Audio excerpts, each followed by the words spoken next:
Bonjour. Nous allons parler aujourd'hui de la règle de Saint Benoît. Alors, je suis peut-être mal placé pour parler de cette règle parce que je ne l'applique pas, parce que je ne vis pas dans une communauté qui soit concernée par cette règle, mais je trouve que c'est intéressant de savoir ce qu'elle est, de savoir ce qu'on peut en penser en tant que chrétien et comment est-ce qu'elle peut être profitable pour nous. Alors, la règle de Saint Benoît qui est cette personne qui a donné naissance à l'ordre des bénédictins, ordre très répandu. Euh, Benoît, c'est quelqu'un qui est né dans une famille de nobles, de gens aisés, qui est né en Nursie. euh, Benoît de Nursie. La Nursie, c'est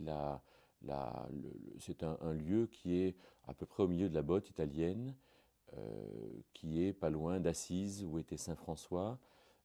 Grosso modo, pour ceux qui n'ont pas le temps de regarder sur une carte, entre Florence, qui est bien au nord, et Rome, qui est bien au sud, et à peu près au milieu.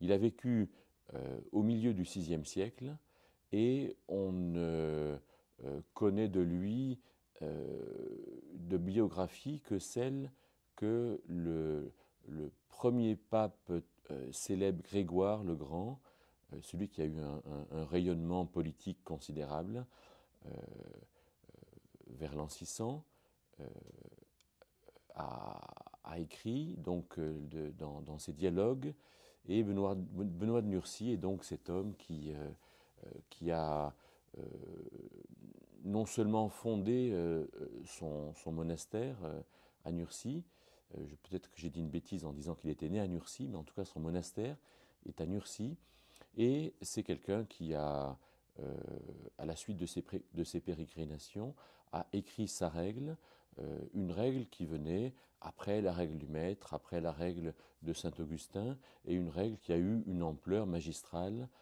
dans l'Europe entière. Euh, Par exemple, en France, il y a quand même 663 abbayes bénédictines. C'est donc si la règle de Saint-Benoît est une règle suivie. Cette règle a quatre principes. Euh, Premier principe, alors comportant 73 chapitres, c'est peut-être difficile de la cataloguer, de la cadrer avec ces quatre principes, mais c'est un peu commode de l'entendre comme cela. Premier principe, c'est le principe de modération, c'est-à-dire on est modéré, et c'est un enseignement biblique d'être modéré, sobre, pondéré, à l'égard de la nourriture, de la boisson, du sommeil, de l'activité également, du temps de réflexion. Il y a voilà, une première règle de modération. La deuxième règle, c'est la gravité.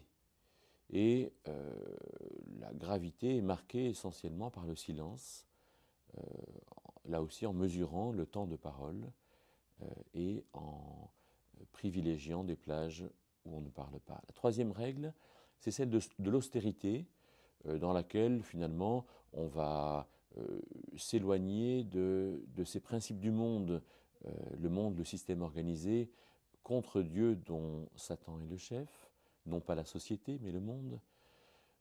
Et donc s'éloigner du monde, c'est ne pas rechercher absolument le patrimoine, la considération, la puissance, etc. Voilà donc le troisième aspect de la règle qui est l'austérité. Et le quatrième aspect, et dernier, c'est la douceur.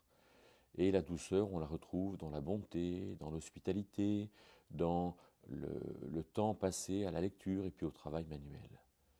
Donc quatre points qui sont peut-être un peu difficiles à retenir, mais bon, on l'écoute comme ça, la modération, la gravité, l'austérité et la douceur.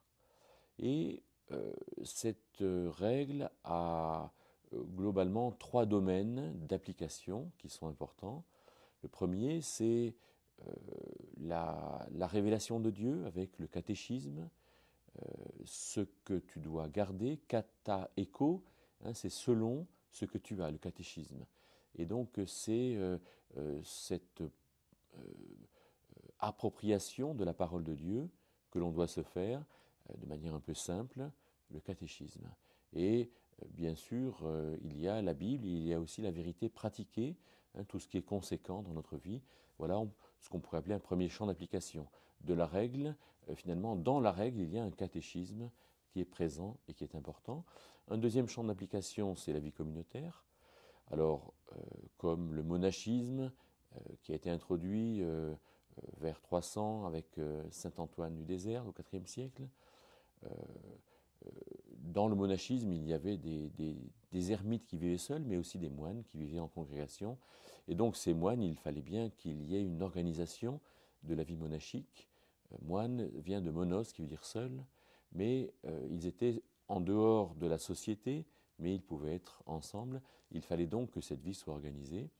Et donc il y a tout un tas de règles communautaires sur la vie de la communauté, mais aussi sur les synergies, la manière de vivre ensemble, de faire ensemble, de se protéger quelque part les uns des autres ou de se protéger de la société. Et puis un troisième champ d'application, c'est l'autorité, les conducteurs, la dynamique du groupe, les modèles de ceux qui doivent conduire. Alors vous me direz, oui, mais quel intérêt de lire cette règle, 73 chapitres, qui sont peut-être pour un autre temps. Alors d'abord, il y a aujourd'hui des familles qui observent ces règles, avec ces trois champs d'application, hein, le fait d'entendre la parole de Dieu, hein, dans cette règle, le fait de vivre la vie communautaire, la vie familiale par exemple, la vie au travail, et puis le fait de comprendre comment l'autorité peut nous conduire. Alors je pense que cette règle est intéressante, non pas qu'elle soit absolue, qu'elle soit à suivre absolument forcément, mais ça peut toujours être intéressant de s'y plonger.